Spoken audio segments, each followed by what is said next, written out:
Henesis Kapitulo 22.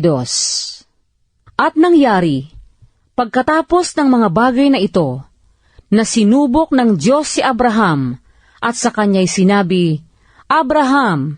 At sinabi niya, narito ako. At kanyang sinabi, kunin mo ngayon ang iyong anak, ang iyong bugtong na anak na si Isaac, na iyong minamahal, at pumaroon ka sa lupain ng Moria, at ihain mo siya roong handog na susunugin sa ibabaw ng isa sa mga bundok na aking sasabihin sa iyo. At si Abraham ay bumangong maaga, at inihanda ang kanyang asno, at ipinagsama ang dalawa sa kanyang mga alila, at si Isaac na kanyang anak, at nagsibak ng kahoy para sa haing susunugin, at bumangon, at naparoon sa dakong sinabi sa kanya ng Diyos. Nang ikatlong araw, ay itiningin ni Abraham ang kanyang mga mata, at natanaw niya ang dakong yaon sa malayo. At sinabi ni Abraham sa kanyang mga alila, maghintay kayo rito 10 asno, at ako at ang bata ay paroroon doon, at kami ay sasamba, at pagbabalikan namin kayo. At kinuha ni Abraham ang kahoy ng handog na susunugin, at ipinasan kay Isaac na kanyang anak, at dinala sa kanyang kamay ang apoy at ang sundang, at sila'y kapwa yumaong magkasama.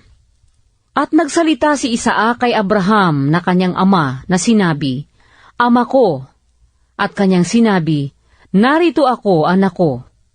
At sinabi, narito ang apoy at ang kahoy, ngunit saan naroon ang korderong pinakahandog na susunugin? At sinabi ni Abraham, Diyos ang maghahanda ng korderong pinakahandog na susunugin, anak ko. Ano pat sila'y kapwa yumaong magkasama. At sila'y dumating sa dakong sa kanya'y sinabi ng Diyos. At nagtayo si Abraham doon ng isang dambana, at inayos ang kahoy, at tinalian si Isaac na kanyang anak, at inilagay sa ibabaw ng dambana, sa ibabaw ng kahoy. At iniunat ni Abraham ang kanyang kamay, at hinawakan ang sundang, upang patayin ang kanyang anak. At tinawag siya ng anghel ng Panginoon mula sa langit, at sinabi, Abraham, Abraham! At kanyang sinabi, narito ako. At sa kanya'y sinabi, huwag mong buhatin ang iyong kamay sa bata, o gawan man siya ng anuman, sapagkat talastas ko ngayon na ikaw ay natatakot sa Diyos, sa paraang hindi mo itinanggi sa akin ang iyong anak, ang iyong bugtong na anak. At itiningi ni Abraham ang kanyang mga mata at nagmalas, at narito, ang isang tupang lalaki sa dakong likuran niya, nahuli sa dawag sa kanyang mga sungay. At pumaroon si Abraham at kinuha ang tupa, at siyang inihandog na handog na susunugin na inihalili sa kanyang anak. At pinanganla ni Abraham ang dakong yaon ng Jehovah Jireh, gaya ng kasabihan hanggang sa araw na ito, sa bundok ng Panginoon ay mahahanda.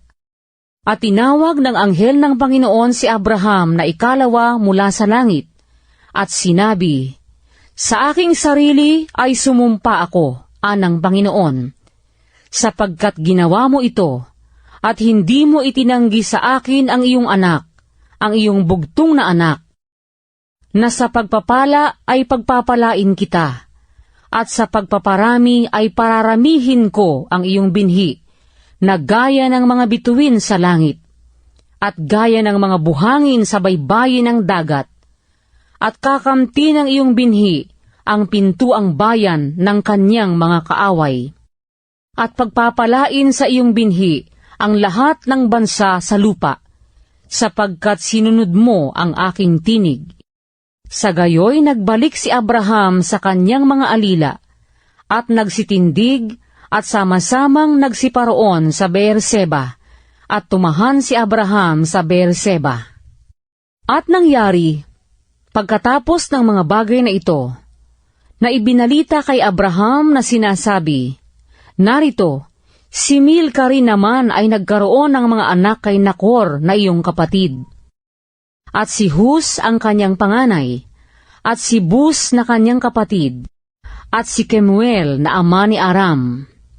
Si Chesed din naman, at si Haso, at si Pildas, at si Hidlap, at si Betuel. At naging anak ni Betuel si Rebeka. Ang 8 ito ang naging anak ni Milka kay Nakor na kapatid ni Abraham. At ipinanganak din naman ang kanyang babae na tinatawag na Reuma, si Teba, at si Gaham, at si Taas, at si Maaka.